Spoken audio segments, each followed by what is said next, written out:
Today we're going to have a tutorial on SAP report ZGR_report. This is a purchase order receiving report related to scanning data. Every record that we scan in the system during the goods receipt process is recorded into the system from a reporting, productivity, and historical perspective. Okay, so we start with our menu path of ZGR_report. We hit enter. You'll see a selection criteria here. Only the plant is mandatory, but you do have, as you can see here, a number of other items for which you can limit your output. I do highly recommend that.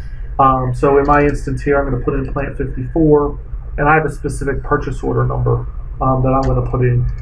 Some of the other popular ones include the date that it was scanned, the status, sometimes the material number, and even sometimes the purchase order number.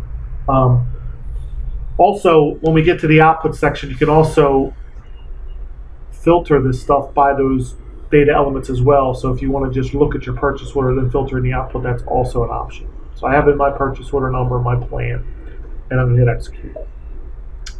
And our report's generated here. We have many columns of data.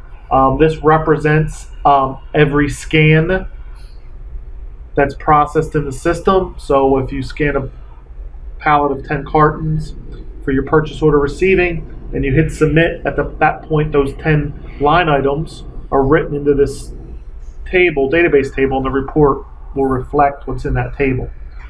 Some things to just pay attention to: we do have our carton number, so if you have a specific question about a specific carton, you have that there along with the purchase order. Generally that's the one of X number at the bottom of the label.